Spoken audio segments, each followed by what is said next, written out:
This deck is actually really busted, and not a lot of players are giving it the credit that it needs, especially in this particular format. So, other sovereign nations may not agree with us. They say that our tactics are too aggressive. Our vassals know too much. It does not matter. After I obtain the Holy Grail, the ultimate power, we will change the world forever. Ash Blossom and Joyous Spring Ultimate Rare. But feet picture Ash Blossom and Joyous Spring Ultimate Rare. What's going on with y'all, big dog? And it is an amazing day for Yu-Gi-Oh! I hope that your day is going phenomenal. And if it isn't, well, don't let what happened at the beginning of your day ruin the rest of your day.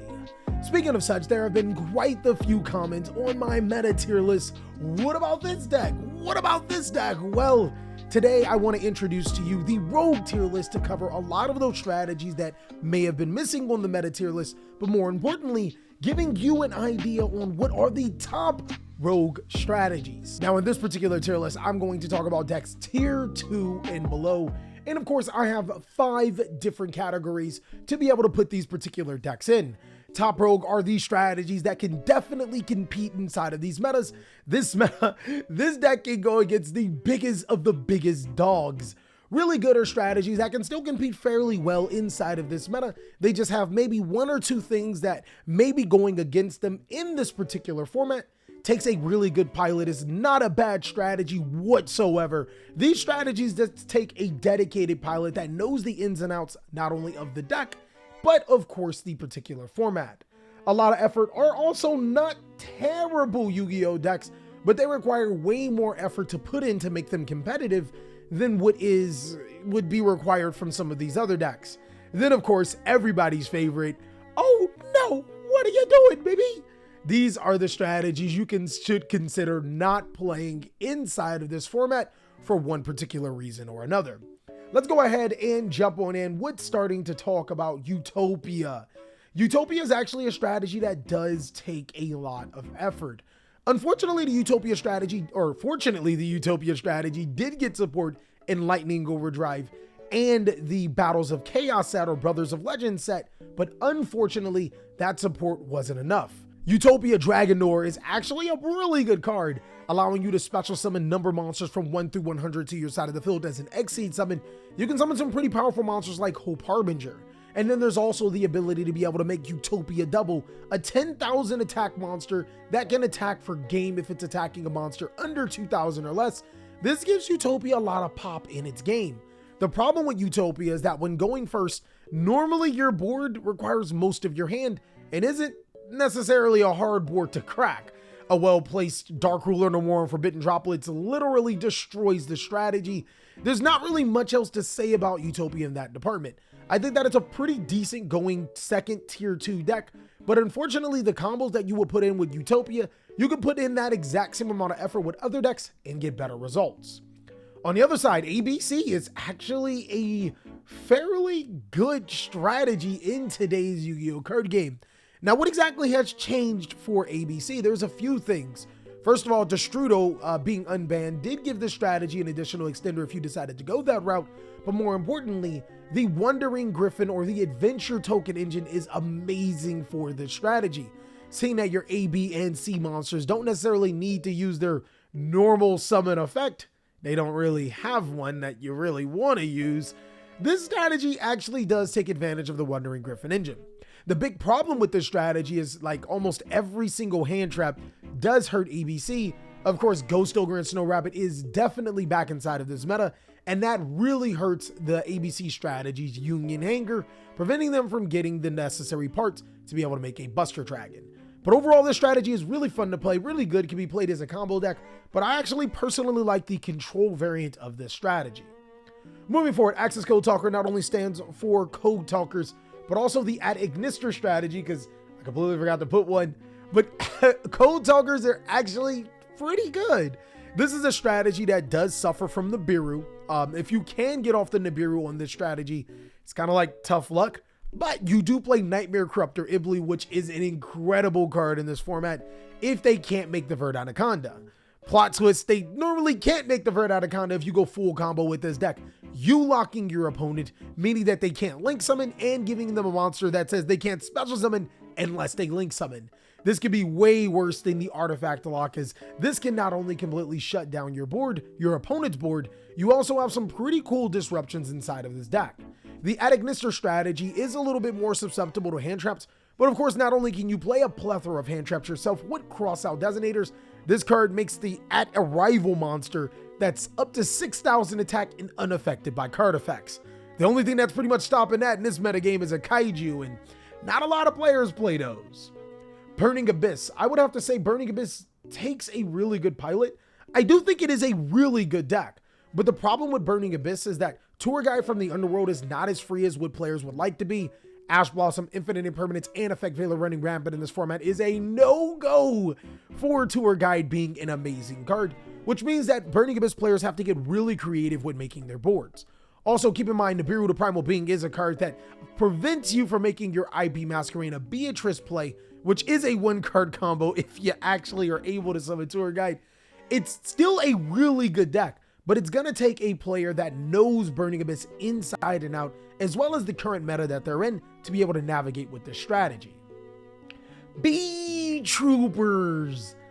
Beetroopers, I think, are, I want to say they take a lot of effort, because Beetroopers do make Destiny Hero Phoenix Enforcer and kind of just be like, hi.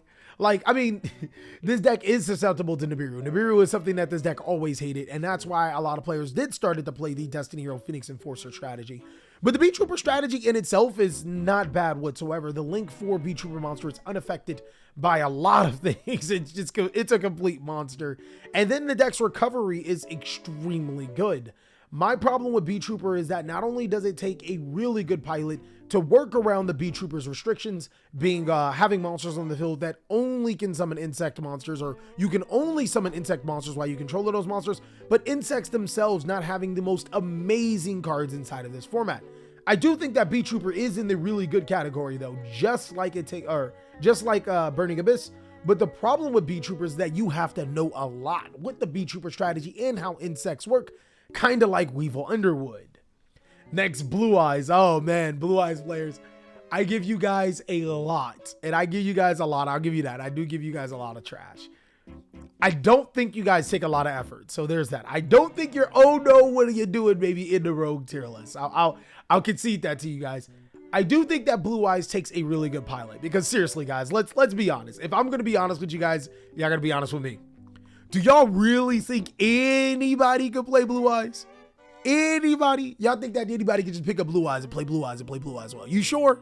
Have you seen Master Duel games?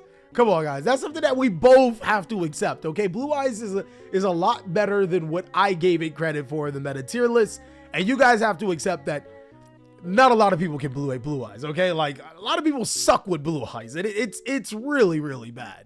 So I think that that's a pretty good middle ground. It does take a really good pilot. I think the best traits about Blue-Eyes is that a lot of players actually do sleep on the Blue-Eyes Synchro monster. The level 9 Synchro monster, I cannot remember his name, Blue-Eyes Spirit Dragon. The card's actually good, negating graveyard monsters' effects and then proccing into a level 7 light Synchro monster. But also this deck is fairly good with Hockley Fabric's place. And your new, your favorite card, guys, your Dictator of D. That card's really good for y'all, right? Dictating the D. Moving forward, Dinomorphia. I feel like Dinomorphia is actually a good strategy. Oh man, I'm gonna put it in. It takes a good pilot. I'm gonna put it in. No, it's good though. No, this deck is good. This deck is good. Once players start to realize that you can't play cards like Soul Eating Oviraptor and Ultimate Conductor Tyranno and all that other stuff inside of the deck, I think that's when the deck becomes really good. The Dinomorphia strategy is actually a lot better than what people think. This deck can have up to 6 Solemn Judgments inside of the deck. Yes, Solemn Judgment. Not only can they play Solemn Judgment, they have a trap card that can copy Solemn Judgment in the graveyard, which is ridiculous. This deck is built on being able to pay life points and then not pay life points, reduce your life points down to as low as possible, and then get your Dinomorphia fusion monster as strong as possible. The other Dinomorphia fusion monster allows you to not pay life points to activate counter trap cards, which is kind of crazy. Regardless, this deck is on the up and up. I think once more support comes for it, it'll be a lot better. But for right now, Dinomorphia is a really solid strategy that makes some really good plays and can play all of the counter traps and then not even have to pay for them. Despia, guys. Where do I put Despia? Despia is really good as well. Despia is really, really good. I'm coming to realize that Super Polymerization is a god card. And Despia is a card that can, or is a strategy that can play 6 copies of Super Polymerization. That is insane. Not only do you have Fallen Albaz that allows you to fuse with himself and your opponent's cards, which is board breaking, you also have Super Polymerization in yourself that can fuse with your monsters and your opponent's monsters. I personally feel that Super Polymerization is at its best when it can do that, and Despia can take full advantage. Also, a lot of people don't know, but Despia is one of the very few strategies that can not only fusion summon into Destiny Hero Phoenix Enforcer without Fusion Destiny or Predaplantvert Anaconda, it can also special summon it back to the side of the field through Despia ad libitum. So this is one of the cooler decks, cooler rogue decks inside of Yu-Gi-Oh! Monarchs, guys, where do I rate Monarchs? Oh, no. What are you doing, baby? I'm so sorry. I love Monarchs, guys. I love Monarchs. I love Monarchs. But I'm a realist here. Playing Monarchs in 2022, where almost every single deck in Yu-Gi-Oh! Is ultra consistent. Monarchs have no problem when they get going. They have Domain of the Monarchs, will prevent your opponent from special summoning.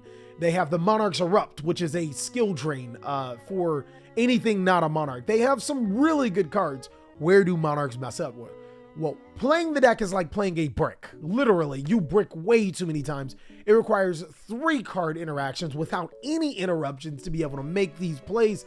They have no recovery once you interrupt them. Guys, don't pick up this deck. I'm sorry. I want Monarchs to be good too, but no, not right now. Not right now. On the other side, I think that Evil Eye is a lot better than what people think. I actually really do like this deck. I'm even looking for the collector's rare copies of the Evil Eye Link too, but back on topic, this deck actually is kind of like Dinomorphia, not necessarily the exact same thing. And maybe you could mix them, probably not, because they both require your normal summon. But this strategy is built on being able to reduce your life points as low as possible. So you play a back row heavy deck, strikes, judgments, anything you can to reduce your life points as low as possible. And then they have an equipped spell card that increases your monster's attack by the differential between your life points. So you can literally play a back row heavy style and then one-shot your opponent. Now, of course, the Evil Eye strategy does require a person that knows Evil Eye, knows the fullest extent to him, knows exactly what the correct ratios are, but more importantly, knows their meta. I don't think that this deck is necessarily really good. I think it's close to a lot of effort / takes a really good pilot. Now, Live Twin, guys. Live Twin was tier 2, if I remember, on the meta tier list, which you guys can go ahead and check out if you haven't. This is top rogue. I mean, obviously, it's top rogue, dog. This is a strategy that can play all of the hand traps that some of the top decks can do to prevent you from playing Yu-Gi-Oh! Has 1 card starters and then 12 ways to get into that 1 card starter. The ways to get into that 1 card starter can also be ways to get into your extenders in case you get hand trapped. And also, this deck, oh man, its boss monster is ridiculous. Evil Twin Trouble Sunny is ridiculously good, allowing you to special summon both your monsters, draw 1 and destruction, but also makes use of the bad monster or the bad Evil Twin extra or main deck monster that is an evenly matched. So this deck is actually extremely good. If you're considering a top rogue deck to play, this is it right here, guys. It's a tier 2 deck on my meta tier list. In the rogue tier list, of course, it's a top rogue deck. Fluffals are actually a player or a deck that takes a really good pilot. This is also another one of those tweeners between really good and it takes a really good pilot, because I've seen a lot of Fluffal players actually just kind of like throw Fluffal cards in there and hope that it works. Yes, this deck can OTK and has some of the best OTK cards.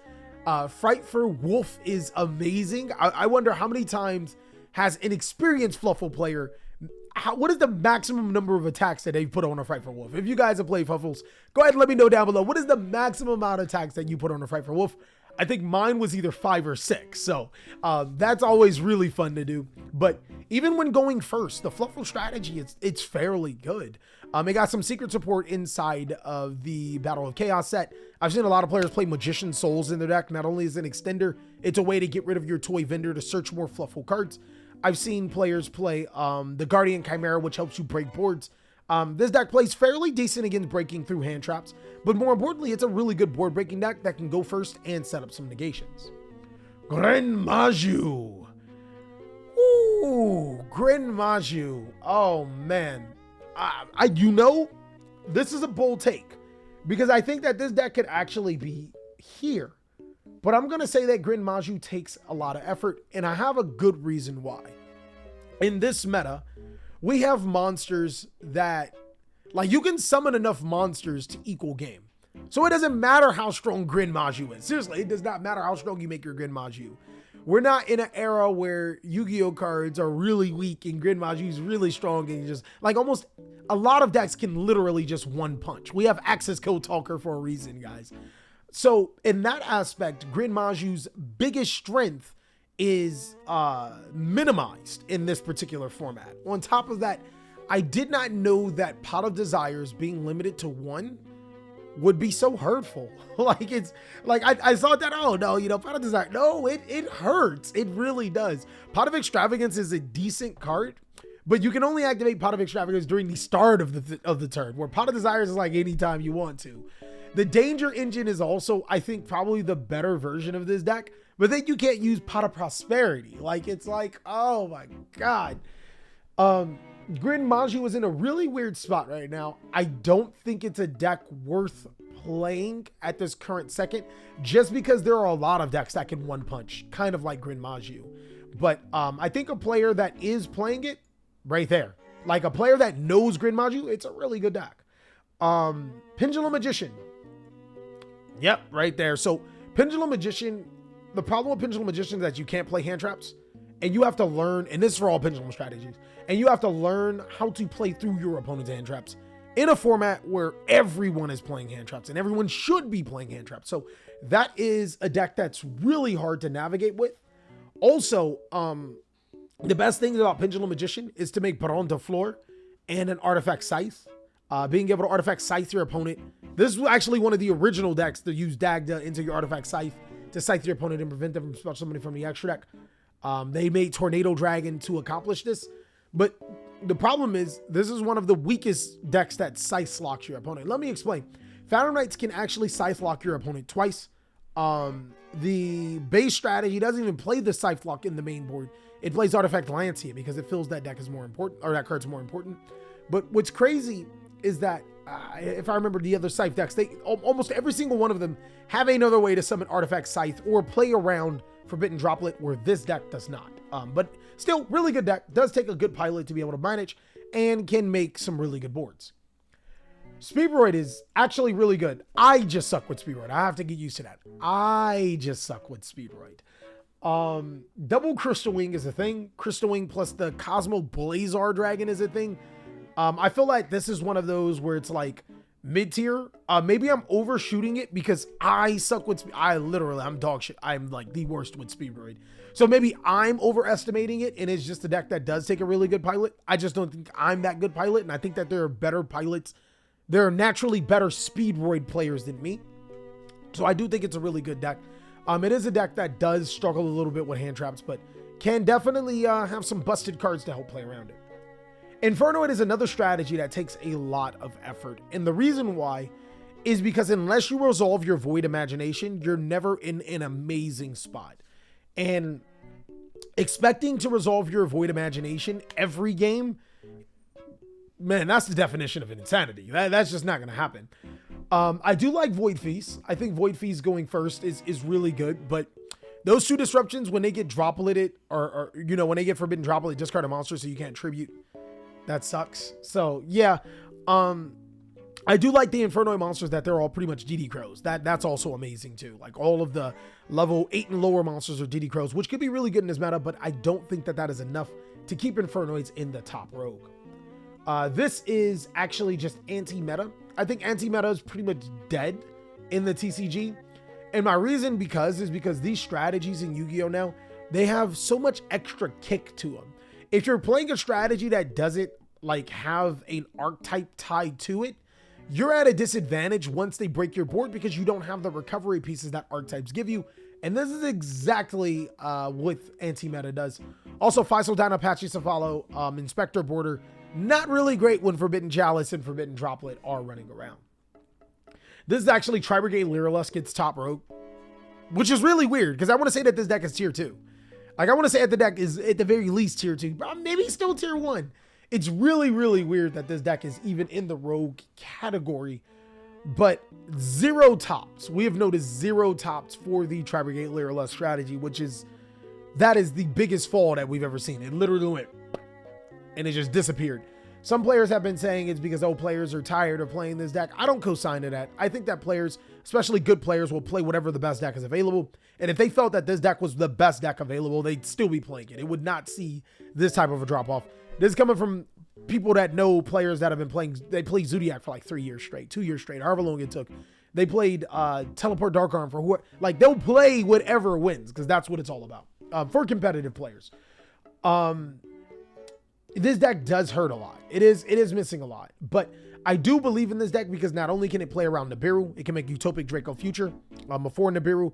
And then on top of that, it is a strategy that if you do Nibiru without them making Utopic Draco Future, it has a lot of ways to play around. Earth Machine is easily top row, guys. This deck has completely changed. Oh my God. This deck is actually really, really busted, and not a lot of players are giving it the credit that it needs, especially in this particular format. The reason why Earth Machine is so good is because you can play all of those hand traps. You can literally play up to 14 hand traps in Earth Machine. You have 12 starters for this deck, and the best thing about it is that you're always drawing cards, so you're always drawing into those hand traps. This plays some of the strongest monsters in the game. 6,000 attack monsters, 4,600 easily summoned monsters that can destroy other monsters on your field to wipe your opponent's board. This deck is the deck. It is amazingly good inside of this format. Magical Musketeers, I feel, takes a lot of effort right now. I can't wait to bring back the budget series, guys. If you're waiting for the budget series, let me know down below in the comment section. I can't wait to bring it back. It won't be with Magical Musketeers, though. The reason with Magical Musketeers is that Ash, Valor, Imperm all stop your Magical Musketeer max. And what do you do from there? You just kind of like, you gotta just lose the game from there, right? Like, you just, hey, you got me. The next thing about this strategy is that you could play the Wandering Gryphonare. You could. But that only stops one hand trap. You know what I mean? If they go Effect Valor and you're like, okay, I'll negate it. And they're like, Imperm, you're like, well, I mean, and a lot of times they do have 2 hand traps. Ultimately, Max is a lot of advantage, and this deck will be centered around making Max. But that's unfortunately not enough for the Magical Musketeer strategy. Heroes. Top row, guys. Heroes are a strategy that I genuinely think you can pilot to the next level in Yu-Gi-Oh right now. It is that good. The problem with heroes is that they're expensive as all hell, but this is an amazing strategy. This is one of the few strategies that can hard make Destiny Hero Phoenix Enforcer, and you know how much of a threat that is in this format. I think players need to realize that Mass Change is really only good for dodging cards like Infinite Impermanence and Effect Valor, but hey, at least it still has its uses. Dark Law is not a card that you summon often. I think that the better starting board would be Destiny Hero Plasma plus, of course, Phoenix Enforcer. But hey, that's just my opinion. We'll have to see if I can get a hero deck profile to show you what I mean. Mekk-Knight, also top rogue. You guys seen what it did to the YCS. My boy Shannon showed you how Mekk-Knights roll. Mekk-Knights is amazing because not only can it play hand traps, it plays around a lot of hand traps in Yu-Gi-Oh right now. Also, you don't care about being Scythe locked sometimes. Like if your opponent Scythe locks you, you still have big body monsters to help crack the board. So that also works. And nobody's respecting columns. Even if they are respecting columns, they're putting too many cards on the field to like need to put cards in certain columns. You can just summon Mekk-Knight monsters, get Blue Sky, get the free search, and keep popping off. This deck does have a way to completely ruin your opponent's entire extra deck. It can play the Scythe Lock if you wanted to. It can play DPE. It can do so much. Like, this deck is actually bonkers. Orcust, guys. Oh no. To be honest with you, Orcust really does feel like, oh no. Actually, it is, oh no, what are you doing, baby? Look, some of Orcust's best boards involve Phantom Knights when you can just play Phantom Knights. Like, no one's scared of the Orcust Field Spell card and the Girsu in the graveyard, dog. No one's scared of it. No, not a single soul is scared of it. I'm sorry, it's not happening right now. Now, the Orcust Trap card with Galtea, that's a little better, but it's like, on top of that, this is a strategy that gets hit by almost every hand trap. I think every hand trap in Yu-Gi-Oh! Just kind of does this deck a disservice. Just kind of ruins you and forces you to pass your turn. I do think that Orcust is an amazing looking deck. It's a very fun deck to play, but I would not suggest it in competitive Yu-Gi-Oh! Right now. Paleozoic. I think Paleozoic is underrated, slept on, just completely slept on. And the reason is because Scapegoat, people don't know Scapegoat is literally an OTK for this deck. You set up, you make Totally Awesome, you set your Scapegoat. Not only can you get a Nightmare Phoenix and a Nightmare Unicorn and a Nightmare Cerberus to ruin your opponent's board, you can make an Axis Code Talker or a Boral Sword Dragon and then attack for game. Like, this is amazing. Like, the traps give you enough edge to stop your opponent, and then you make the big monster and go for game. Scapegoat's at 2, right? It's at 2, right? Like, this is the best deck to use Scapegoat. One of. But ultimately, I do think that it does take a lot of pilot because you have to navigate through lightning storms, board wipes like Rip Roaring Roaster. You have to navigate through a lot of board wipes, and you have to know when to set and activate your trap cards. Plunder Patrol easily top row, guys. Virtual World has been seeing less and less representation, which is good for this deck because this deck's problem is if it goes against an Earth deck or if it goes against a Wind deck, it will have a harder time bringing out its Plunder Patrol monsters. There are ways around it, but it will have a harder time. What we're starting to see is a lot of dark decks, Phantom Knight, you know. We're starting to see a lot of light monsters hit the field in the graveyard, which are hand traps. And that's what Plunder Patrol needs to see because lists in Patrol Ship those are amazing Yu-Gi-Oh cards. That allows them to pretty much pop off and make some incredible boards. Punk is another strategy that you should not be playing pure right now. At its best, the Punk strategy makes a pretty decent board, but you have like no cards in hand. So like simple cards, like simple board breaking cards make you lose the game. And that's not a position you want to be in. Also, these boards can be made most of the time only uninterrupted. So this is actually a top tier strategy, like a engine. Yeah, it is a top tier engine, like 100%. You put this engine in a lot of decks and you go off with it, bro. Especially since you can search an infinite impermanence card too along the way. Yeah, that's godly. But as a deck in its entirety, no. Solomon Great, come on, guys. Come on, guys. Don't be sleeping on my salads. We're in a format where hand traps are amazing. So why wouldn't the deck, the originator of playing 14 hand traps, be amazing? Granted, Wandering Griffin Rider or Nibiru is still a really troublesome card. But I've been experimenting with a Solomon Great deck that plays Wandering Griffin Rider and then uses the Era Macer to make the Mirage Stalio. But then I realized that you use Mirage Stalio's effect, you can't use Wandering Griffin Rider. I want to see how many people, I want to know, like, how many people would actually catch on to that. If I use Mirage Stalio, I'd be like, oh, I can't Nibiru because he'll just Wandering Griffin Rider it. But we're in a format where people will Nibiru anyways. So, like, yeah, still, regardless, a really good hand trap base for Solomon Great will help you play through games. And then since the deck is only 1 and 2 card combos with the ability to be able to disrupt and add Ash Blossom, one of the more powerful hand traps, to your hand, really good deck. Subterror, unfortunately, does take a lot of effort. The problem with Subterror is that, yes, it's a decent trap deck, but players have started to realize, yo, if you stop the Hidden City, what do we do, guys? What do we do? Like, it's not that much. You also play way too many bricks inside of this deck. Way too many. If you want to play Dragoon, that's 3 more bricks. You got to play the Cave Clash. You got to play the Subterror Archer. Way too many bricks inside of this deck. You'll wind up bricking way more often than not. Thunder Dragon, guys. Thunder Dragon, guys. So the problem with Thunder Dragon is Artifact Lionsgate. That makes you cry tears. There's also Artifact Scythe. That makes you cry tears if you don't draw, you know, one of your out cards. But this is one of the better going second board breaking decks.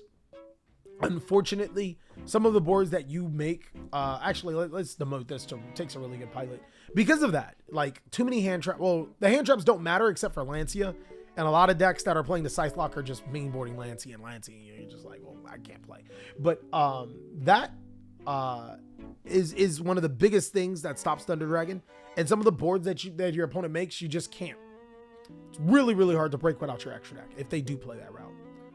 Trap Trick's another strategy that takes a really good pilot.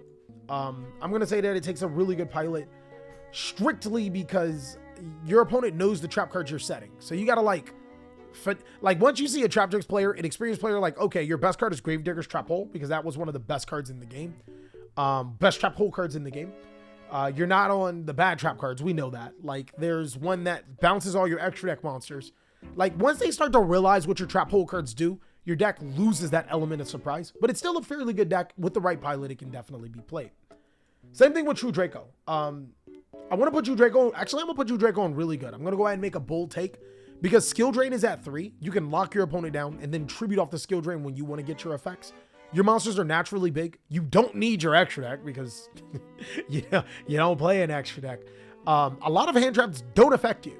A lot of them don't. So it's like, Lancia, okay, Scythe, all right, well, that's fine too. Go ahead and do that. Ash, I mean, I guess that sucks. Veiler, no. Imper, no. So yeah, this deck actually does have a lot for it. The Dogmatica engine is also amazing in this deck. Like 3 Dogmatica Punishment. And the fact that it can play a ton of floodgates. Lastly is Zoodiac. Zoodiac is 100% a really good deck. People just sleep on it. Zeus is at 3 inside of the TCG, guys.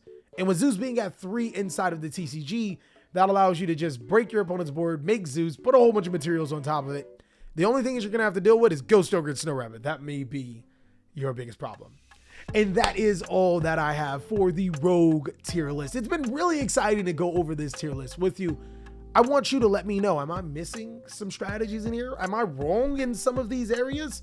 Let me know down below in the comment section, but also keep in mind, I do stream Monday, Wednesday, Friday, 4 p.m. Pacific Standard Time. So I hope to catch you there. I think this video will be uploaded, I don't know when, but go ahead and check out these videos as I'll catch you on the next one.